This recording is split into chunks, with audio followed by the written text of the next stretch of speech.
Hi guys, so welcome once again to the Coffee and Heroes YouTube channel. Time now for our second episode of the Coffee and Heroes show. So yeah, this is the show that we're going to be bringing to you on a weekly basis.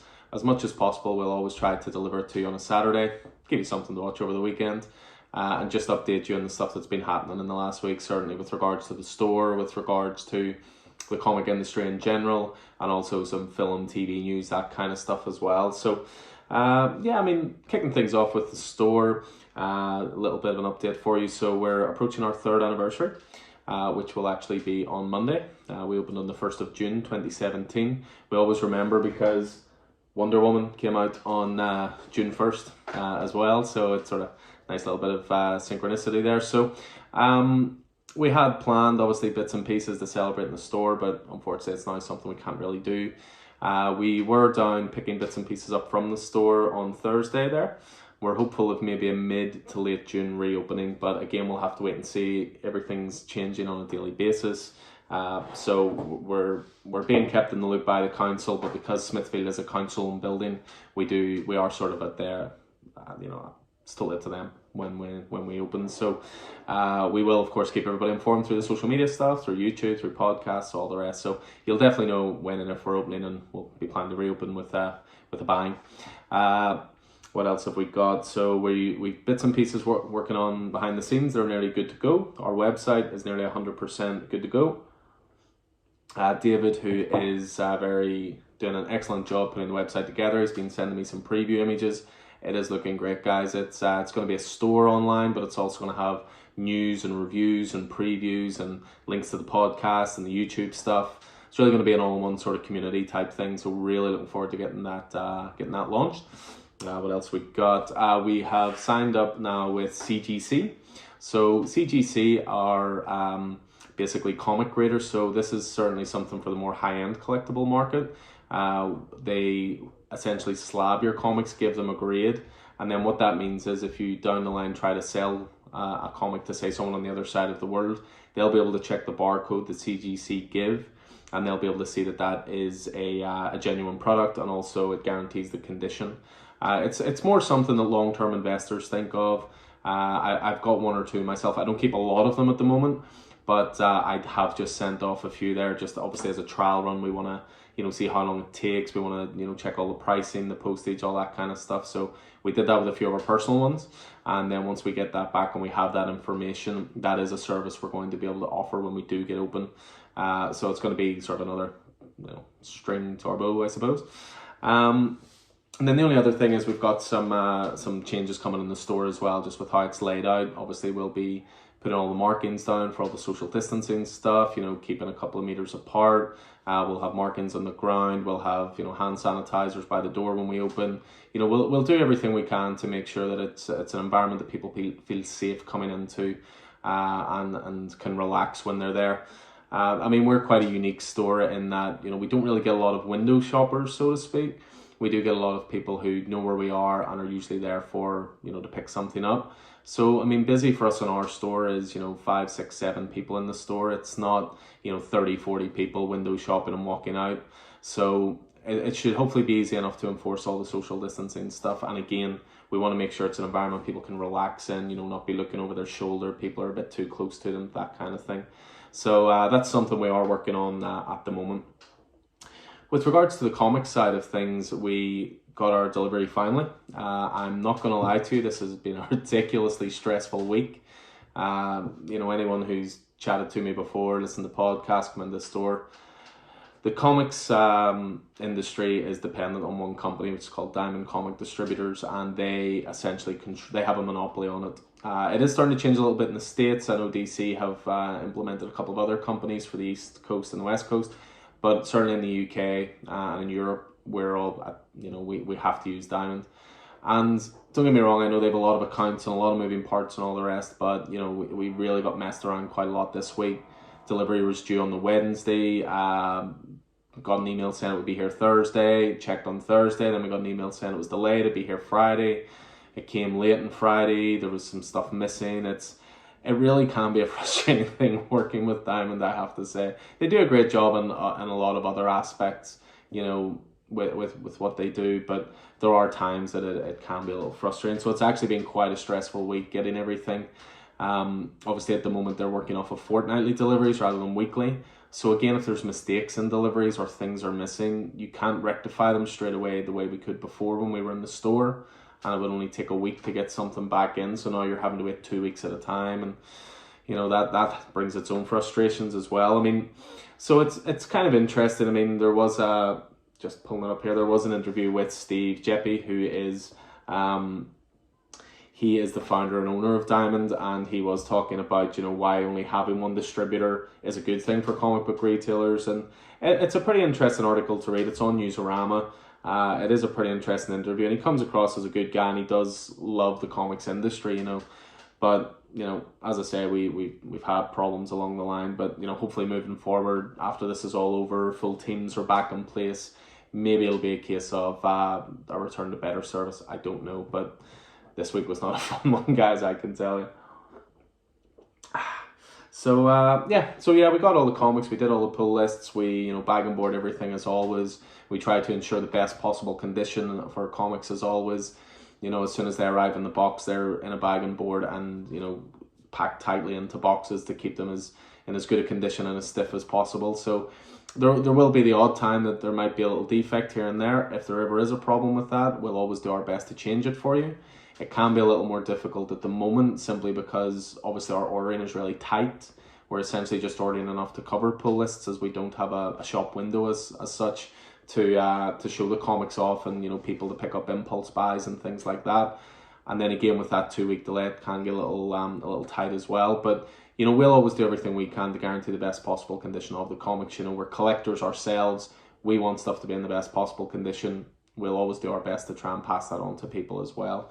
So with regards to pull lists, I think what I'll probably end up doing, on a regular basis on here is showing off my own personal pull list every week, just so you know the sheer volume of stuff I'm reading. So this week for me, what have we got? This was one I was really looking forward to, Bog Bodies. This is by Declan Shelby, nice local lad, and Gavin Fullerton as well, another local guy. Really looking forward to this. We were hoping to have a tie-in event with this book, but have to postpone that till later in the year, so keep your eyes open for that. We've got Basket Full of Heads, number 7. This is the last issue of this Hill House series. Really, really good stuff.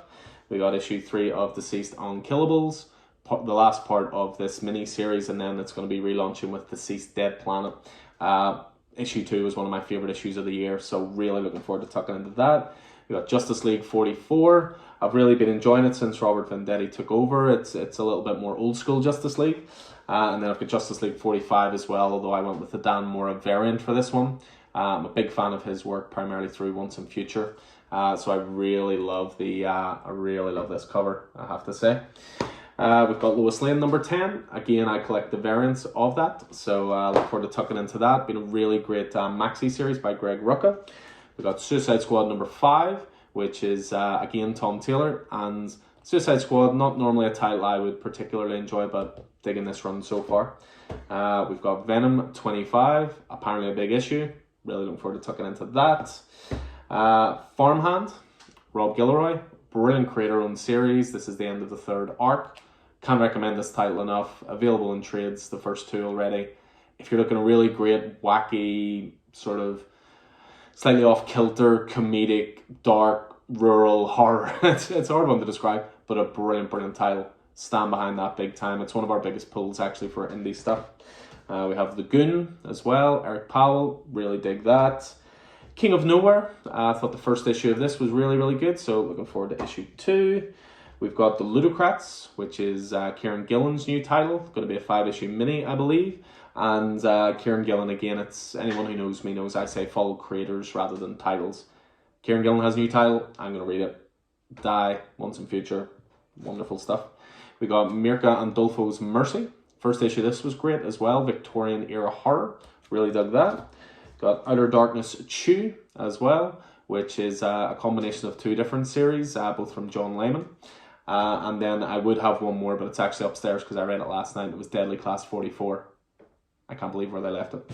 I'm really annoyed about that. But in the best possible way, it's just brilliant storytelling. So Deadly Class 44. So that, yeah, again, I'd just like to give people a little bit of an insight into what I'm reading anyway, and what I look forward to each time. We do read a lot of stuff through the store, so we can always give the most informed opinions on stuff. I never really particularly like recommending something if I haven't read it. So I do keep on top of the old comics. So yep, that's that. So I was going to jump on to a little bit of comic news. There were a few different bits and pieces that I think are worth chatting about today. One of the first things is a bit of bad news for the industry, to be honest. Started by Marvel, but DC have now jumped on it as well, which is moving some of their print titles to digital only. I understand moving ongoing series, maybe they're not as profitable. At the end of the day, it is a business, it is there to make money. So if they are printing titles that are not selling or they're not making money on, I understand moving those to a digital platform where you keep your costs down. But at the same time, there's been a few titles that they've done this with that's been really frustrating, both as a retailer and a fan, because they have actually put a couple of titles onto digital platforms, and they were mini-series. The first 4 issues are available in print, and then the last issue or the last 2 issues are going to be digital only. This hurts us as a retailer, as a reputation, because we're always trying our best to get people excited for books, recommending stuff. You should jump on this, it's going to be great. And then they're getting an incomplete story as a result. I look at it as an example, Hawkeye Freefall, Matthew Rosenberg, Otto Schmidt, brilliant title. One of the first ones I was looking forward to every time it came out. Got as far as issue 4 with print, and now the last 2 issues are going to be digital only. So you essentially now have an incomplete run. They are going to do a printing of it down the line in graphic novel form, but then you're left with 4 issues of an incomplete story, and then you have to buy a graphic novel to fill in the blanks. It's a bit of a poor move, I have to say. Same with Revenge of Cosmic Ghost Rider, 5-issue miniseries. First 4 are available. Issue 5 is going to be digital only. So there were a couple of titles, so just to keep you guys updated. So with Marvel, Valkyrie Jane Foster, which I know is a lot of people's one of their favorite titles around. Jason Aaron's been doing great stuff on it. So it's moving to digital. So it's Scream Curse of Carnage. At least with it, they finished the first story arc in print. So it's the start of a new story arc for digital. They're also moving the limited series Revenge of Cosmic Ghost Rider and 2020 Force Works across to digital only.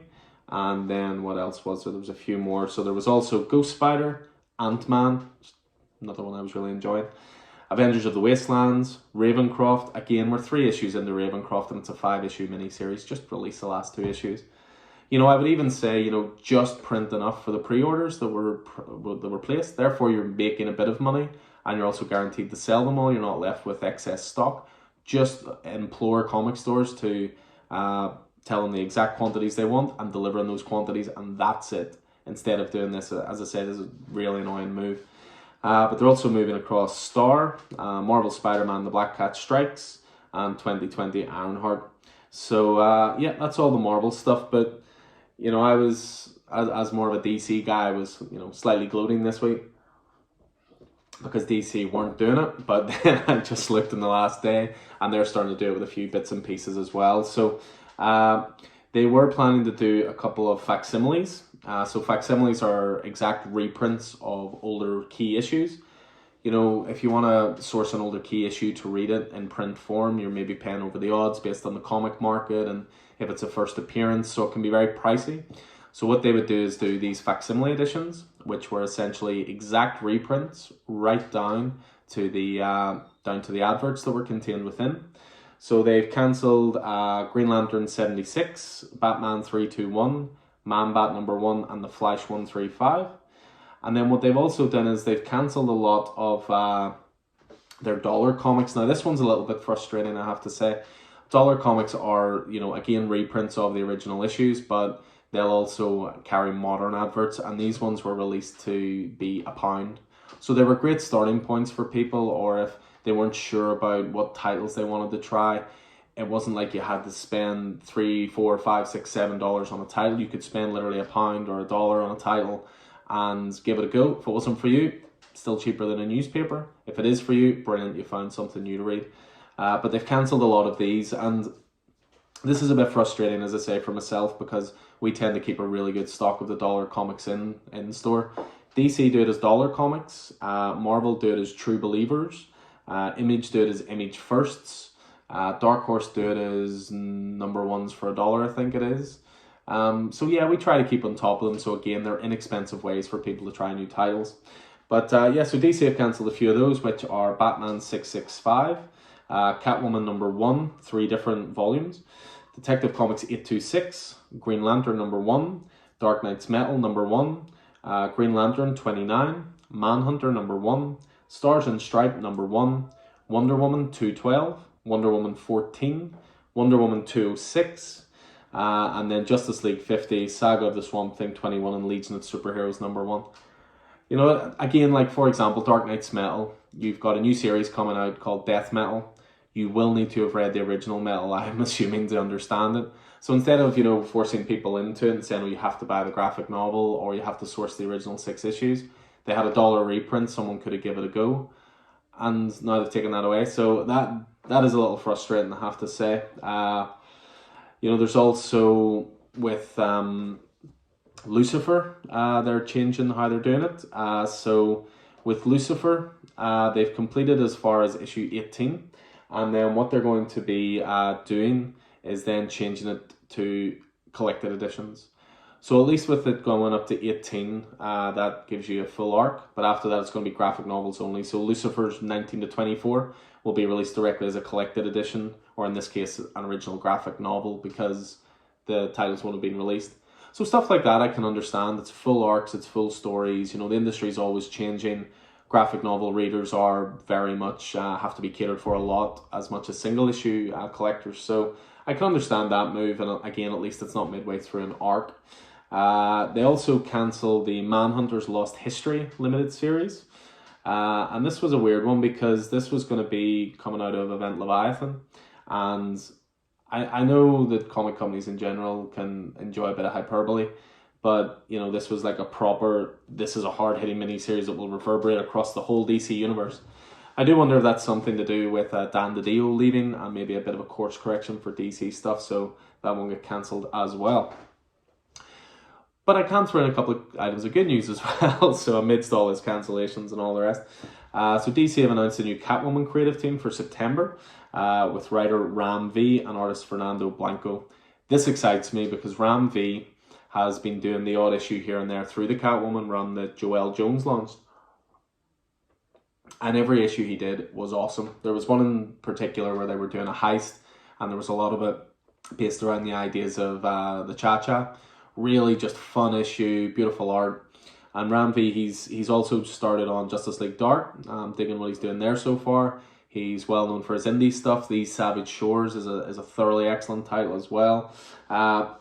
So I'm really looking forward to that, and I've been digging Catwoman quite a bit because I first jumped on it just because it spun out of the events of, you know, Batman 50. I didn't think I'd stick with it, but they did a really, really good job with it. So so you'll get a little bit of a preview of these guys and their style, because they are doing a short story in the Catwoman 80th anniversary Super Spectacular, which I believe will be with our next delivery. And there'll be a short story there. So you'll get a sense of their style anyway, but that would probably be a jumping on point for people if they wanted to try it. They're taking over at Catwoman 25. Another interesting one that came up this week is, I don't know if any of you guys are fans of the movie Moon. Pardon me. So Moon was this great hard sci-fi movie by Duncan Jones, otherwise known as David Bowie's son. It starred Sam Rockwell, and it was thoroughly brilliant. Really great story. Really recommend if you haven't seen it. But what they're doing is they're actually going to be doing a sequel to it in comic book form, which is called Maddie, Once Upon a Time in the Future. Now, the only thing I would say about it is going to be a Kickstarter. So it is a 260-page graphic novel. So it's going to be the whole story complete. But more and more good projects are thrown up on Kickstarter. You know, it's obviously not a benefit to myself as a retailer, but I always want to make sure people are aware of all the good stuff. So, you know, it doesn't matter if we're going to make anything out of it or not. We just want to point people in the direction of good stuff. So I've already backed this, so I'm looking forward to getting it sent to me.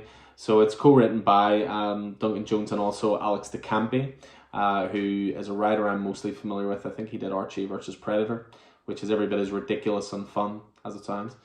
And then it's going to be illustrated by a couple of different artists. So you've got Chris Weston, Annie Wu, Rosemary Valero O'Connell, Duncan Fegredo, Pia Guerrera, and Simon Bisley. So yeah, I look forward to that. So the Kickstarter itself is there's different tiers, obviously, to how you back it. The only thing I will pre-warn you about slightly is that sometimes with Kickstarter there are big shipping costs involved, so just always double check that before you fully commit to it anyway.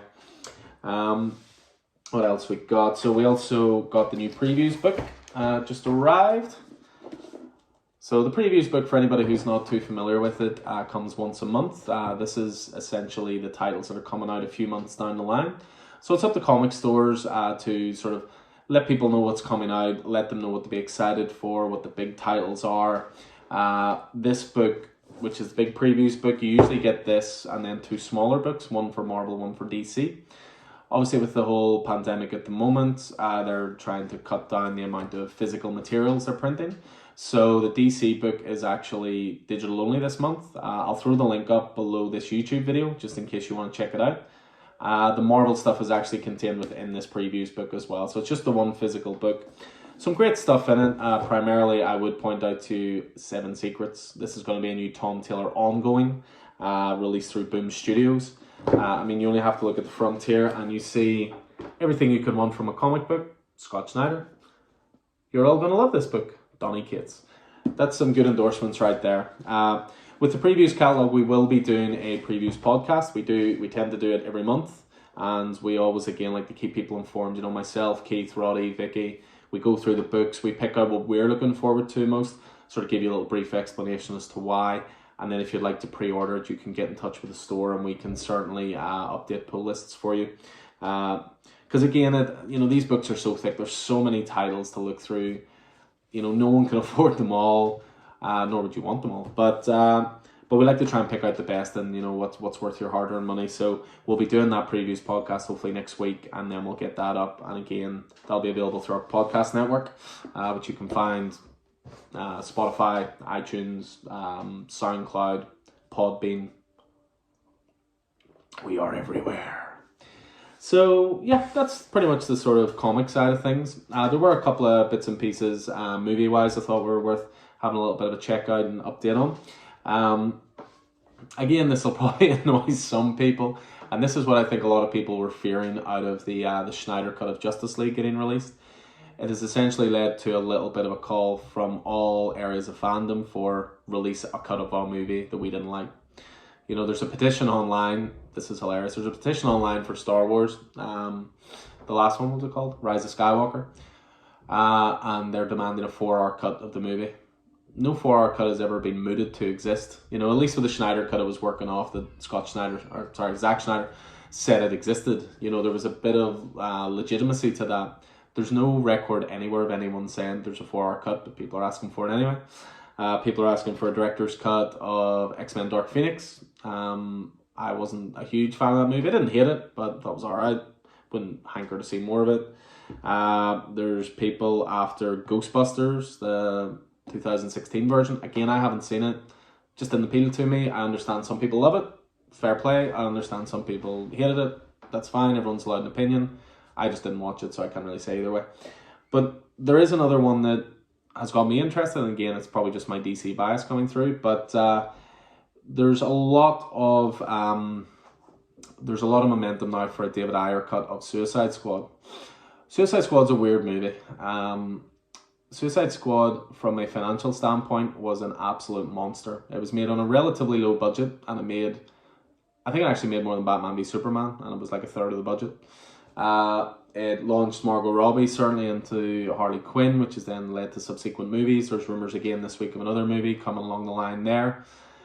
And as a movie to watch, I really dig the first 30 minutes of it, maybe first 25 minutes of it, how they get together and establishing the characters, the Batman cameos, you know, linking that whole world together. But as soon as you get to the scene where it's someone asking, what if Superman came down and lifted the president? You know, what is this version of Suicide Squad going to do? You've got a crazy woman with a bat, a guy who can shoot accurately. Superman's bulletproof. You've got a guy who can, you know, throw flames at people. Superman's flame retardant. You know, I just don't think it was a very choppy, jumping all over the place kind of movie, and the third act especially is just faceless goons for people to shoot, and then swirling trash in the sky, opening up a portal to some nonsense. I don't know. For me, it should have been more of a streamlined movie. It should have been Joker as the bad guy, Suicide Squad going after him. Keep it simple.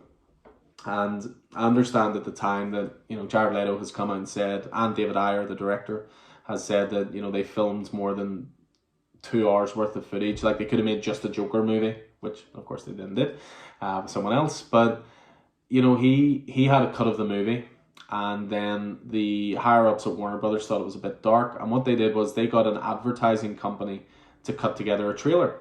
And the trailer got released, and I think it was the trailer that was released to the music of Ballroom Blitz. And it proved very popular. It was quite quirky. It was more PG-13. It was, you know, music cues, very almost Guardians of the Galaxy-esque looking. So they then asked this production or this advertising company to do a cut of the movie based on the footage shot. And that's ultimately what they released. David Ayer has said that that wasn't massively his movie in the end. It was, he filmed it. He was there on set every day, but ultimately they released something different. And Warner Brothers in their mind were vindicated because it made a lot of money. But there's been a lot of, as I say, momentum for people to say release the Ayer cut of Suicide Squad. Again, I'm the kind of person, I'm curious. I'd like to see it. Pure interest, nothing else. I don't think it's going to course correct anything. I don't think it's going to reset up anything in the DC universe. But I'm curious. I don't hate Jared Leto's Joker. I just don't think you saw enough of him. He was in it for about 10 minutes. And therefore, there was no depth to it. Not that, you know, the Joker in a sense is all surface, I suppose, but I would like to see more of what he did. And the thing about the Ayer cut is as well, it exists. It just needs a couple of VFX shots to be finished, and then they can release it. And interestingly, again, I just thought this was a bit of a fan movement, but someone put up like HBO Max, can you release the Ayer cut? And they retweeted it, like their official account saying one thing at a time, winky face. So again, the streaming platforms are going to allow this kind of thing to happen because you don't have the cost of making physical copies, film reels. You don't have the cost of shipping these to cinemas. You don't have the costs of marketing. You don't have the costs of, you know, you can cut out a lot of the middleman stuff by not releasing it in theaters and just releasing it directly to streaming services. So a thing like this, I think, would be really good for HBO Max. Again, it gives them another bit of exclusivity, exclusive content. So again, if it happens, I'll watch it. I'll give it a go. I don't hate Suicide Squad, but I do think there is a better movie in there begging to get out. So there was that. Speaking about, you know, the DC Universe and all the rest, it was reported Wednesday night that Henry Cavill is in talks to reprise his role as Superman in the theatrical DC Universe. But this is a bit weird. I mean, this is, again, it's just reports, so it's not confirmed, but the most prevalent theory at the moment seems to be that he would almost be like the DC Universe's version of something like Nick Fury or the Hulk. He'll pop in and out of other people's movies, but there won't be a Man of Steel 2. You know, he might turn up in Shazam 2, for example. He might turn up in Aquaman 2 because, you know, they've already established that is the Superman in Aquaman's universe through Justice League. So I really like Cavill in the role. I still don't think he's been given a completely fair shot. As anyone knows, I'm a big fan of BVS, but at the same time, I felt sorry for him with that movie because it was supposed to be Man of Steel 2 and it became more of a Batman movie, and Affleck stole the show for me, which sort of left, you know, Henry Cavill a little bit in the background. I think he could make a great, hopeful Superman movie. I personally love Man of Steel, so I'd love to see him given more to do. But again, we'll see. It's only reports at this point, but we'll wait and see. So another thing I just wanted to talk about was the Spawn movie. Spawn has been in the works for quite a long time, and I've seen the original movie. It was one of the first movies I saw in the cinema. Really enjoyed it at the time. Watched it back since. Maybe it doesn't hold up quite so well, but there's good stuff in there. And Todd McFarlane has wanted to make a new one for a long time, with something more in tone with the animated series. And he wants to direct it as well. Now, I believe he sold the property to a movie studio and they said they'd give him a small budget to make it, but they would give him a budget 5 times that if he just wrote it and they got a more established director in. But he said, nope, I want to make it myself, and I'll happily take the lower budget. So it was gaining momentum. Jamie Foxx was cast as Spawn. Jeremy Renner was cast as Detective Twitch. and then it just all sort of went dead for a while. But there's recently been some quotes this week from producer Jason Blum, who runs Blumhouse Pictures. He focuses primarily on horror, and he was quoted as saying he was out doing some promotional rounds for The Invisible Man. There has been an enormous amount of activity on Spawn. No new news that I'm going to reveal here, I'm sorry to tell you, but the title Spawn, I've been uttering that word a lot in the last 2 or 3 weeks. And we'll have more news to come. But suffice it to say, it is a very active development. I want to make the movie so badly, I wouldn't put that past myself, and it's an excellent question. But in this case, I've actually been talking to other people about it, and there's been a seismic event on Spawn. So we will wait and see. Again, I would enjoy a Spawn movie, and I'm always a big advocate of creators being given the chance to realize their vision. Think of Frank Miller doing Sin City.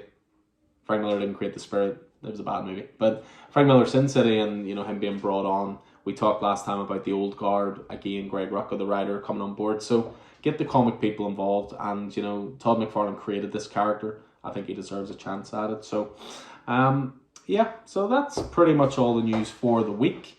Just one last thing I was going to throw in. Just a little bit of computer game news as well. Usually if you're a comic reader, a movie watcher, you play games. I'm more of an Xbox man myself. I borrowed a PlayStation off Steven, good friend of the store, and to play Shenmue 3. I've probably played about 10 or 11 hours of it. He lent me Spider-Man. I haven't even put it in the in the disc drive. I really should play it because it's supposed to be up there, but I have a problem with it because I played a little bit of it before, and the counter button in it is different to the counter button in the Arkham games, and you can't change it. And I'm so ingrained in playing the Arkham games, I don't know if I could retrain myself to play it, but we'll see. I'll give it a go at some point. But there was just a little bit of news a day or two ago about the official unveiling of the PlayStation 5 console. It's going to happen next week on Thursday, June the 4th. And Sony will hold a reveal titled The Future of Gaming. It's going to be streamed on both the PlayStation, Twitch and YouTube channels. And it's also going to show off a lot of the games as well. It's apparently going to include over an hour of reveals with plenty of gameplay footage and also a look at the console and joypad and so forth. So just for any of you gamers out there, just keep an eye out for next Thursday. It's going to be, I believe, 9 p.m. UK Greenwich Mean Time. So it'll be a little bit of a late video for you to watch there, but I'm sure that'll have some interesting stuff on it as well. So that is us for another Coffee and Heroes show. Hope you guys dig it. Feel free to comment away, ask questions. If there's anything we've missed you'd like us to chat about, throw our opinion on, let us know. Again, we're Coffee and Heroes, which is a comic store in Belfast, Northern Ireland. Looking forward to getting open again, of course. But you can also find us on all the usual social media stuff, Facebook, Twitter, Instagram. We're always very, we always put up loads of stuff on there. We're very active on social media. And then, of course, we have our podcast stuff as well, which there'll be some new stuff coming next week. So until then, everyone stay safe there and take it easy.